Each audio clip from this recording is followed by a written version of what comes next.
never thought the day would come when my own son would look me in the eyes and tell me to get out of his house. There I was, standing in the doorway with my bag in one hand and the keys to his business, the very business I built with my own sweat and sacrifice and Weiss in the other. Michael didn't even hesitate. His voice was cold, sharp, like a stranger's. "Dad," he said, "you've done enough. I don't need you anymore." Those words cut deeper than any knife ever could as I stepped out into the cold night, the weight of years of sacrifice pressed down on my shoulders. Every late night, every early morning, every dollar I'd saved and invested into his dream, all of it felt like it had been thrown back in my face. I didn't shout. I didn't argue. I didn't beg. I simply walked away, silent, my heart breaking with every step. But as I stood outside under the dim streetlight, a strange calm washed over me. Maybe he thought he had won. Maybe he thought he had broken me. But he didn't know who he was dealing with. That night, I made a promise to myself. I wouldn't just rebuild my life. I would build something greater, stronger, something that would force him to remember who taught him everything he knows. If he thought he could erase me from his story, he was about to learn just how wrong he was, because I wasn't finished yet. Not by a long shot. I wasn't always the man standing alone on that quiet street. Once I had everything I thought mattered. A family, a purpose, and a dream that kept me going through the hardest years of my life. My name is Thomas, and if you had met me a few years ago, you might have called me a simple man. I never cared much for fancy cars or big houses. I cared about work, about doing things with my hands, and about providing for my family. I grew up in a modest neighborhood where money was always tight. My father used to say, "If you want something done right, do it yourself," and that became my way of life. By the time I was a teenager, I was already helping him fix old machines in the garage. Those nights with grease on my hands and the smell of oil thick in the air taught me everything I needed to know about grit, patience, and building something from nothing. When Michael was born, I swore I would give him a better life than I had. I worked 2 jobs, sometimes 3. There were nights when I came home long after he was asleep and mornings when I left before he woke up. My hands grew calloused. My back ached constantly. But none of it mattered. Every dollar I saved went into his education, his clothes, his future.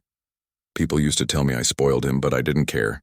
I wanted him to have opportunities I could only dream about. Years passed, and Michael grew up to be ambitious, bright, and full of big ideas. I was proud of him. God, I was so proud, when he came to me one day and said he wanted to start a business. It was a small idea back then, just a little shop that sold parts and repaired equipment, but it felt like destiny. He had inherited my love for fixing things and making them work again. I didn't hesitate. I emptied my savings, cashed in a small retirement fund I had been saving for decades, and handed him the money. "This is for you, son," I told him. "Make something out of it.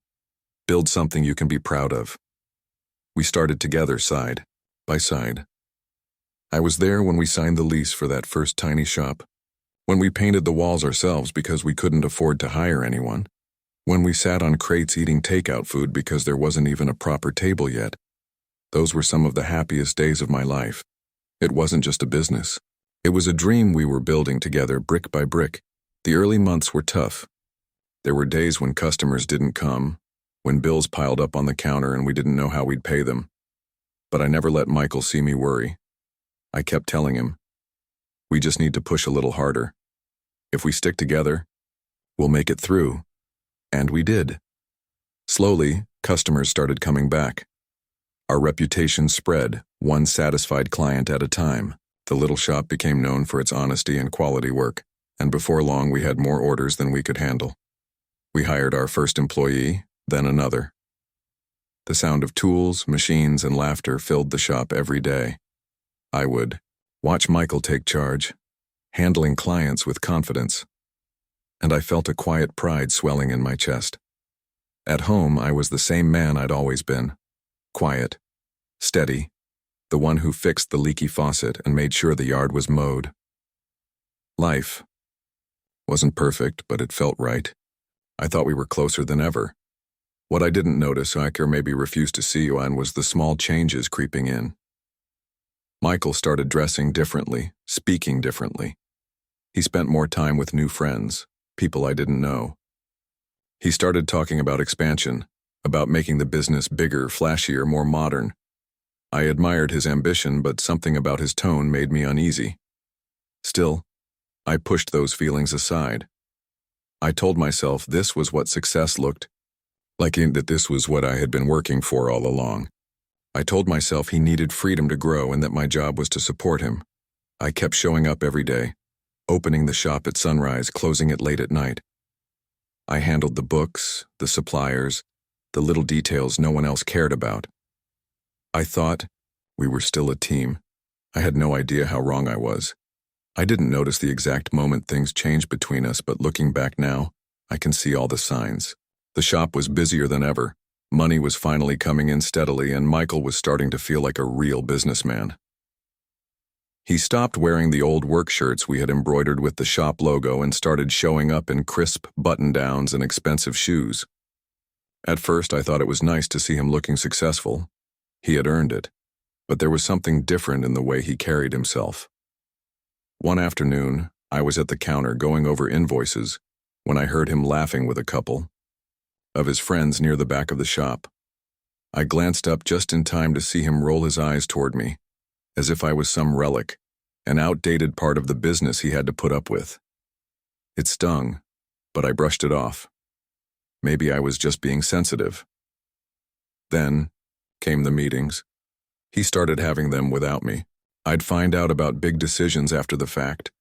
New suppliers, new marketing strategies, plans to expand to a second location. When I asked him why I wasn't included, he'd say things like, "Dad, you wouldn't understand this stuff. It's all digital now. Just let me handle it." Let you handle it, I wanted to say. I've handled this business since the day it opened, but I bit my tongue. I didn't want to argue. At home, we hardly spoke anymore. Dinners were rushed or skipped altogether. He spent hours on his phone or laptop, barely acknowledging me when I asked about his day. I kept telling myself he was just busy, that this was part of growing up, but deep down I knew something was breaking between us. One evening after closing the shop, I walked into the office and found a stack of papers on the desk. They were contracts for a loan, a big one, with my signature line already filled out, waiting. I hadn't even been told about it. When I confronted Michael about it, he brushed me off. "It's just business, Dad. You wouldn't get it. We need this loan to take things to the next level." "Without even telling me? Without asking me?" I asked, struggling to keep my voice calm. He sighed impatiently. "You're overreacting. This is the future of the company. We can't stay small forever." "I thought we were partners," I said quietly. He looked at me then, really looked at me, and I'll never forget the coldness in his eyes. "Maybe that's the problem. You're holding us back. We don't need to do everything the old way anymore. If you can't keep up, maybe it's time for you to step aside." Those words hit me like a punch to the gut. Step aside? From the very business I had built with my own hands? I didn't answer him right away. I just stared, trying to process what he had said. The days that followed were tense. I kept going to work, but the air between us was heavy. He avoided me as much as possible, and when we did talk, it always turned into an argument. I felt like a stranger in my own shop. Then came the night everything shattered. I had just finished cleaning up the workspace and was locking the front door when Michael pulled up with two of his friends. They were loud, laughing, half drunk, and I could smell the alcohol before they even got out of the car. He barely acknowledged me as he walked past, but when I reminded him we had an early delivery scheduled in the morning, he snapped. "Why are you still here?" he said, his voice full of irritation. I froze. "What do you mean, I'm closing up?" "No. I mean, why are you still here? In my house, in my life, in this business? You act like I can't do anything without you." "Newsflash, Dad. I don't need you anymore. You've done enough. Just go." For a long moment, I didn't say a word. His friend stood there suddenly quiet, watching. I felt my face burn with shame, not just because of what he said, but because he said it in front of them. Go where? I asked finally, my voice barely above a whisper. I don't care, he said coldly. Find somewhere else to live. You're not my responsibility. And just like that, he turned and walked away, leaving me standing in the parking lot with my keys in my hand and my heart in pieces. That night, I packed my things in silence. There wasn't much to take. Just a few clothes, some tools I couldn't bear to leave behind, and the old watch my father had given me years ago. I left the house without a word. As I closed the door behind me, I felt a strange mixture of grief and clarity. The man I had worked so hard to raise, the boy I had given everything for, was gone, or at least the version of him I knew was gone. I didn't cry. I didn't scream. I didn't beg him to change his mind. I just walked away into the night, vowing silently that this would not be the end of my story. I spent that first night in a cheap roadside motel, sitting on the edge of a creaky bed, staring at the peeling wallpaper and wondering how everything had fallen apart so quickly. The room smelled faintly of mildew and cigarette smoke, and the single flickering light overhead buzzed like it was mocking me. For the first time in years, I was truly alone. No hum of machines from the shop, no sound of Michael moving around the house, no familiar rhythm of our life together, just silence. At first, the anger hadn't set in, just numbness.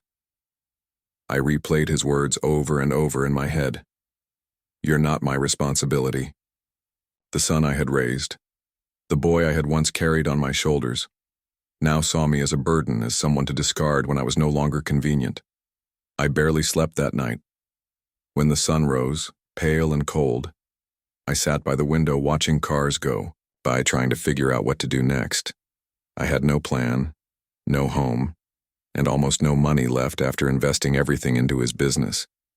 I could have gone to a friend's house, or even to my brother's place across town, but my pride wouldn't let me. I didn't want anyone to see me like this, broken, humiliated, tossed aside by my own flesh and blood. The next few days were a blur. I found a small, run-down apartment on the edge of town. Just one room, barely enough space for a bed and a table. The landlord didn't ask questions. He just handed me the keys, and I handed him the last of my cash. As I unpacked the little I had, the emptiness of the room seemed to mirror the emptiness inside me. I tried not to think about the shop, but it was impossible. I had built that place with my own hands, and now I couldn't even walk past it without feeling like a ghost looking through the window of my own life. I stayed away for weeks, letting Michael run it however he wanted.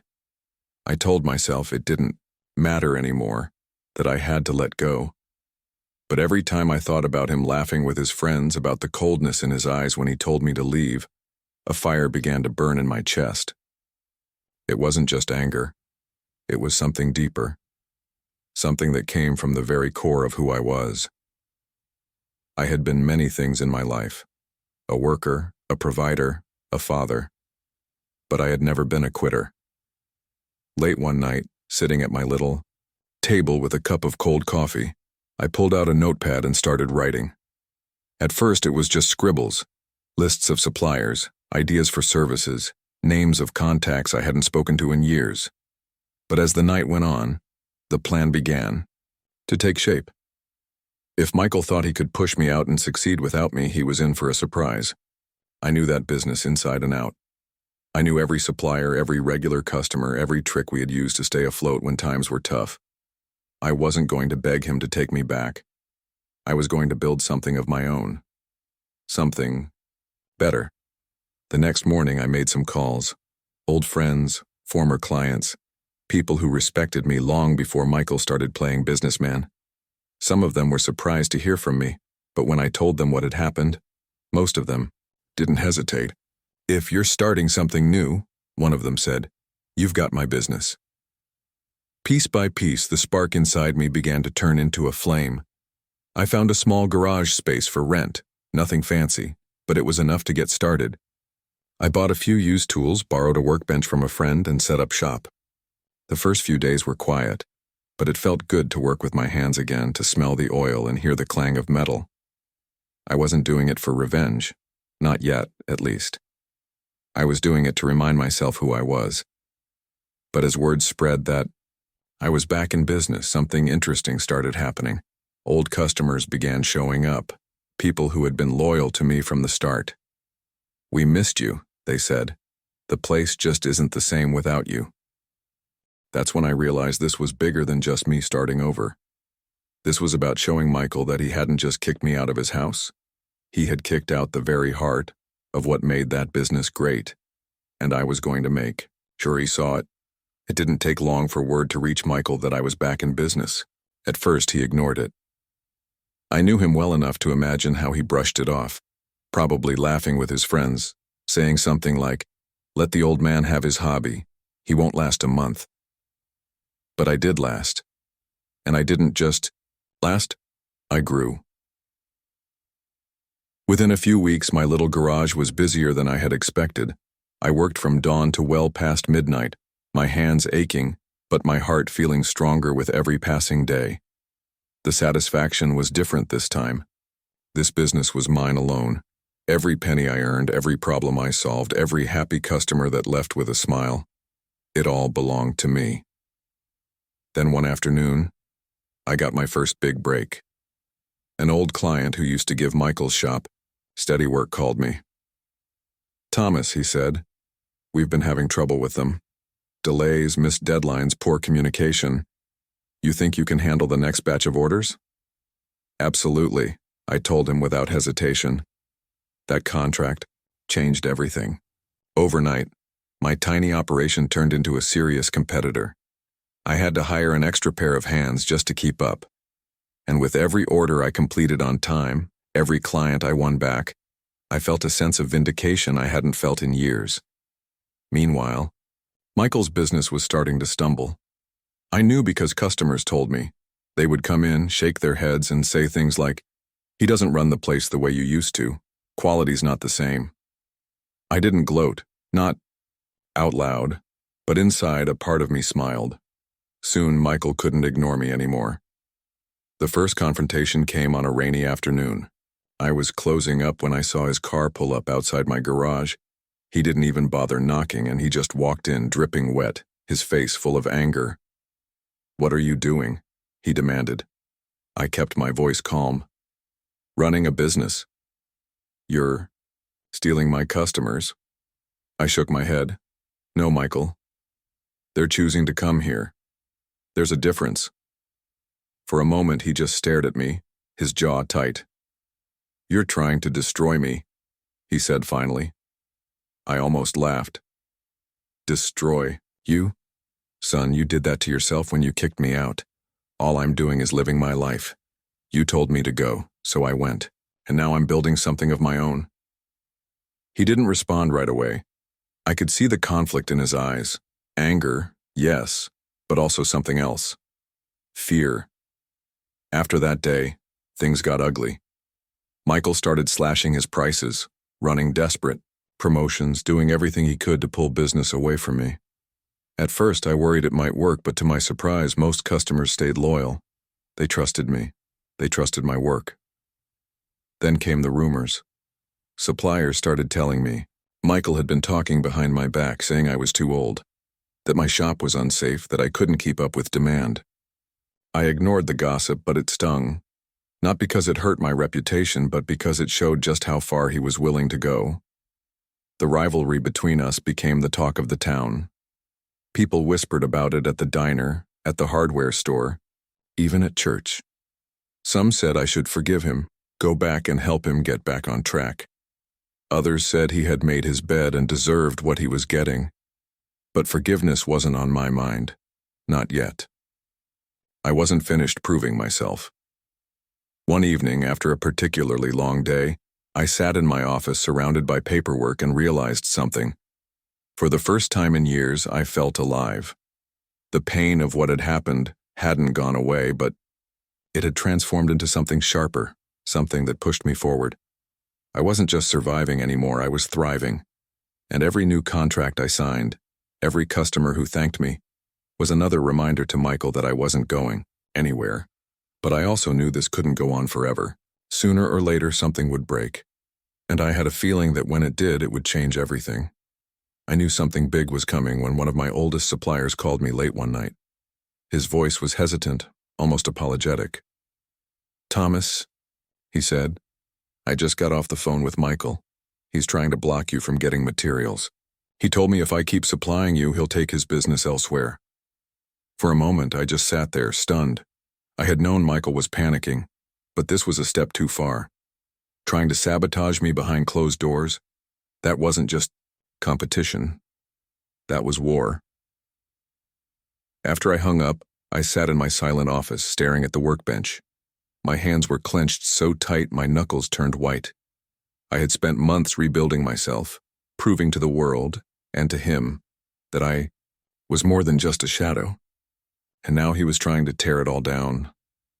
For the first time since he had kicked me out, I felt the full weight of my anger.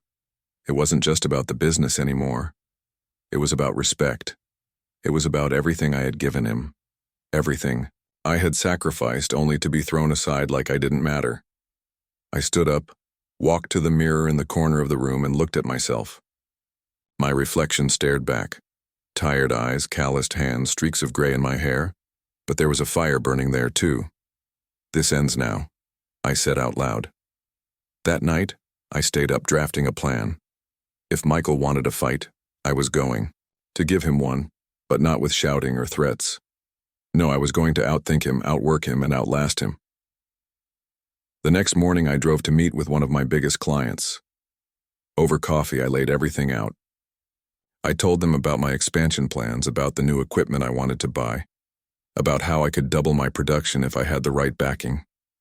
They listened carefully, then leaned back in their chair and said the words that would change everything. "Thomas, we believe in you. We'll finance it." With their support, I was able to move quickly, faster than Michael could have imagined. Within weeks, I signed the lease on a bigger facility across town. I hired 3 more employees, bought the equipment I'd been dreaming of, and expanded my services. The day the sign went up outside the new shop, bold, shining letters with my own name on them, was the day everything shifted inside me. I wasn't just reacting anymore. I was leading. Word spread fast. Customers flocked to the new location, impressed by the scale, the professionalism, the energy. And Michael noticed. Oh, he noticed. The first time he drove by, one of my employees saw him sitting in his car across the street just staring at the building. He didn't come inside, but I didn't need him to. I knew what he was thinking. He's not just surviving. He's winning. That night, I went home to my little apartment, sat down at the same wobbly table where I had first scribbled my plans months ago, and felt something I hadn't felt in years: peace. For so long I had been carrying the weight of hurt, anger, and betrayal. But now, sitting there with the smell of fresh sawdust still clinging to my clothes, I realized something important. This wasn't just revenge anymore. This was about me, about reclaiming my life, my dignity, and my purpose. I thought about the day Michael kicked me out, about how small and powerless I had felt standing there with my bag in my hand. I thought about how he had looked at me, like I was just an obstacle to get rid of. And I realized that moment, painful as it had been, had saved me. If he hadn't pushed me out, I would never have discovered what I was truly capable of. The revelation was like a weight lifting off my chest. This wasn't about punishing him anymore. It was about proving to myself that I could rise even from the lowest point of my life. Still, I knew the story wasn't over. Michael's business was faltering, and I could see the desperation in every move he made. Well, the price cuts, the last-minute deals, the rumors. It was only a matter of time before he came to me, and when he did, I would be ready. One late evening, as I was closing up the new shop, I heard the sound of a car pulling into the lot. I turned, and there he was, Michael, standing in the rain, staring at me with an expression I hadn't seen in years. It wasn't anger this time. It was something closer to fear. "Dad," he said quietly, almost hesitantly. I waited, saying nothing. "We need to talk," he continued, his voice breaking just a little. That was the moment, the turning point. Everything I had built, everything I had fought for had led to this. I wiped my hands on my work rag, nodded slowly, and stepped aside to let him in. Michael stepped inside, dripping water onto the concrete floor, his expensive shoes leaving muddy tracks. For a moment, neither of us said anything. The shop was quiet except for the distant hum of one machine cooling down. I stood by the workbench, arms crossed, waiting for him to speak. He looked around slowly, taking in the space. The shiny new tools, the organized shelves, the clean floor. It was clear from the look on his face that he hadn't expected this, hadn't expected me to have built something so professional, so alive. "You've been busy," he said finally. "I have," I replied, keeping my voice calm. There was an awkward silence before he cleared his throat. "Your place looks good." I didn't say anything. Compliments weren't going to erase what he had done. Finally, he got to the point. "Things aren't going well at the shop," he admitted. "We've lost a lot of customers. Expenses are piling up. I can't keep it going like this." I nodded slowly, letting him talk. "I know I said some things, hurtful things, I shouldn't have, but Dad..." His voice caught, and for the first time I saw not the arrogant businessman, but my son, the boy I had raised, standing there looking lost. "I need your help." It was the moment I had imagined so many times, the moment when he would come back humbled, asking for forgiveness. A part of me wanted to feel triumphant, to rub it in his face, to say, "I told you so." But when I looked at him, shivering and soaked, I didn't feel triumph. I felt something deeper. "You kicked me out of my home," I said quietly. "You told me I was holding you back. You made me feel like I didn't matter." He dropped his gaze to the floor. "I know, and I'm sorry. I was stupid. I thought I had everything under control, that I didn't need you. I was wrong." I let the silence stretch. I wanted him to sit with that truth, to feel the weight of it. "Why should I help you now?" I asked finally. He looked up, his eyes pleading. "Because you're my father, and because without you I'm going to lose everything." Those words hit me harder than I expected. Part of me wanted to give in, to step back into his life, save the business, make everything right again. But another part of me, the part that had been forged in fire these past months, knew that would only bring us back to where we started. Turned away from him, walking to the far end of the shop, pretending to check a toolbox so he couldn't see my face. "Michael," I said slowly, "I didn't build this to compete with you. I built this because you left me no choice. I had to start over. I had to remember who I was." He was quiet for a moment, then asked, "So, will you come back?" I turned back to face him, meeting his eyes. "No." The word hung heavy in the air. "You need to fix this yourself," I continued. "You need to learn what it takes to hold something together, not because someone else is doing all the hard work for you, but because you refuse to let it fall apart." His face fell, but I saw a flicker of understanding there too. "You're angry," he said softly. "I was," I admitted, "for a long time. But not anymore. This isn't about revenge anymore, Michael. This is about respect. Yours and mine."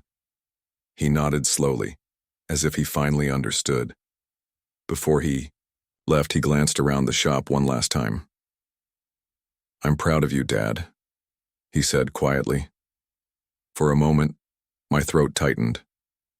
I wanted to tell him I was proud of him too. Not for what he had done, but for finally facing me, finally admitting the truth. But I stayed silent, letting him walk out into the rain, knowing this wasn't the end, that what came next would decide what kind of man he became. The rain had stopped by the time Michael left, but the air outside still smelled of wet asphalt and earth. I stood by the door for a long time after he was gone, staring at the empty lot, my mind a storm of thoughts. This was the moment I had imagined again and again. Him coming back, admitting he was wrong. But it didn't feel like victory. It felt like a crossroads. The following weeks were a test for both of us. I went back to my work, focusing on my own shop, but I couldn't shake the memory of his face when I told him no. Part of me worried he would give up entirely, that he would let the business fail and blame me forever. But another part of me knew that this was his chance to grow, just like I had been forced to grow. And then, one morning, I heard the news. Michael had shut down the shop for 2 days and was meeting with new suppliers. He had let go of some of the dead weight employees who had been causing problems and brought in fresh workers who actually cared. It wasn't much, but it was a start. I didn't reach out to him, but I kept hearing updates through the grapevine. Slowly, he was turning things around, not by copying my model, not by running to me for every solution, but by putting in the work himself.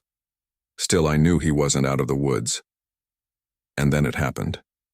The moment that would decide everything. Late. One night, just as I was closing up, I heard the sound of a car pulling up again. It was Michael, but this time he wasn't angry or desperate. He stepped out with a folder in his hand and a determined look in his eyes. "I wanted to show you something," he said. We sat at the same workbench as before while he laid out a set of plans. A new business model, more efficient, smarter, sustainable. I scanned the pages carefully. This was good. Really good. "You did this yourself?" I asked. He nodded. "I took what you taught me, and I built on it. I was wrong before, Dad. I thought I could skip the hard parts. I thought success meant not needing anyone. But now I get it. You weren't holding me back. You were the reason I got this far." For a long moment, neither of us spoke. I could see the pride in his eyes. Not arrogance, not the empty bravado he used to have, but real pride, the kind that comes from struggle and hard-earned lessons. Finally, I nodded. "Then you're ready." "Ready for what?" he asked, "Run it for real this time," I said, standing and offering him my hand. He took it, and for the first time in months, I saw the boy I had raised, the man I had hoped he would become. As he left that night, there was no bitterness, no anger between us. There was just an unspoken understanding. He had grown, and I had done what I needed to do. When the door closed behind him, I leaned against the workbench and exhaled a long, shaky breath. The war between us was over. Not because one of us had won, but because we had both finally learned what we needed to. After Michael left that night, I stayed in the shop for hours, sitting alone under the warm glow of the overhead light, thinking about everything that had happened. For the first time in months, the weight on my chest felt lighter, as though something had shifted deep inside me. This wasn't just the end of a rivalry. It was the end of a chapter in my life that had been defined by anger, heartbreak, and pride. I thought back to the night he kicked me out, how small and broken I had felt standing there in the doorway with my bag in hand. I remembered the sting of humiliation, the deep ache that stayed with me long after I closed that door behind me. I had thought in that moment that I had lost everything, my home, my family, my purpose, but I hadn't lost everything. What I had lost was my comfort, and maybe that's what I needed to lose all along. Because without that moment, without that painful push into the unknown, I would never have built what I had now. I looked around my shop, the place I had built from nothing, and I realized just how far I had come. The tools gleamed under the lights, the shelves were neatly stocked, and the faint smell of sawdust and oil filled the air. This was more than a business. This was proof that I could rise even from the lowest point in my life. In the weeks that followed, I kept my distance from Michael's shop, but I kept hearing about his progress. He was putting in the hours, learning to talk to customers the way I used to, finding better ways to run things efficiently. I even heard that he had started mentoring one of the younger employees, teaching him the basics of the trade. One Sunday morning, I was sitting at the diner sipping coffee when I saw Michael walk in. He spotted me across the room and hesitated for a moment before walking over. "Mind if I sit?" he asked. I nodded and he slid into the booth across from me. "I wanted to say thank you," he said after a moment of silence. "Not just for what you did for the business, for what you did for me. If you'd bailed me out when I asked, I never would have learned how to do it myself. I think I needed to lose everything before I could figure out what really matters." I studied his face as he spoke. He looked tired, but there was a steadiness in his eyes now, a quiet resolve that hadn't been there before. "You remind me of myself when I was your age," I said finally. "Stubborn, hard-headed, convinced I could take on the world without help. But the thing is, life will teach you, one way or another, that none of us are as strong as we think we are until we have to be." He nodded slowly, and for the first time in a long time, we sat together in comfortable silence. There was no need for long speeches, no need to rehash every wound. The space between us was no longer heavy with resentment. It was full of understanding. When he left that morning, he didn't ask me to come back to the shop, and I didn't offer. Some things didn't need to go back to the way they were. We were both where we needed to be. In the months that followed, my shop flourished. I expanded again, hired more workers, and even began training a couple of apprentices who reminded me of Michael when he was younger, eager, curious, full of potential. It gave me a sense of purpose knowing I could pass on everything I'd learned, just like my father had passed it on to me. But the biggest change wasn't in my business. It was in me. I was no longer the man who walked away in silence that night, crushed and humiliated. I was no longer living in the shadow of someone else's decisions. I had learned that even when life knocks you down, even when the people you love betray you, you still have a choice. You can stay down, or you can get back up and build something new. And that was the true victory. Not that I had outgrown my son's business or proven him wrong, but that I had proven something to myself, that I could start over, that I could find strength in the ashes of everything I had lost. Sometimes life's hardest moments are the ones that forge us into who we are meant to be. Sometimes we need to be pushed out of the nest, even if it hurts, to learn how to fly on our own. Now, when I think about Michael, I don't feel anger anymore. I feel gratitude. Because in trying to push me out of his life, he gave me the chance to discover a part of myself I didn't know existed. And maybe, just maybe, he discovered something about himself too. If you've watched this far, then you've felt every step of this journey with me. The heartbreak, the betrayal, the struggle, and the rebuilding. Maybe, just maybe, you've lived through something similar yourself. Maybe you've been where I was, standing in the rain feeling like the people you sacrificed everything for turned their backs on you. Or maybe you've been on the other side, realizing too late that you took someone's love and effort for granted. Either way, this story isn't just mine. It belongs to anyone who's ever had to find the strength to start over. And I want to hear your story. Have you ever been betrayed by someone you trusted? Have you ever had to walk away from something you helped build, only to rebuild yourself from the ground up? How did you handle it? Did you forgive, or did you find your own way forward? Share it in the comments below. Not just for me, but for the thousands of people watching who might be going through that same pain right now. Your story could be the one that helps someone else find their courage. If this video resonated with you, if you felt that knot in your stomach when I packed my bags, or that spark of pride when I opened my new shop, then give this video a like. It tells YouTube that this story mattered, and it helps it reach someone else who needs to hear it. And don't forget to subscribe. This channel is about more than just storytelling. It's about reminding people that no matter how dark life gets, you can fight your way back to the light. Every week I share stories like this. Stories about betrayal, resilience, revenge, and redemption. Stories that hurt, heal, and remind us that we are stronger than we think. Turn on the notification bell so you never miss the next one, because I promise the next story might be even more powerful than this one.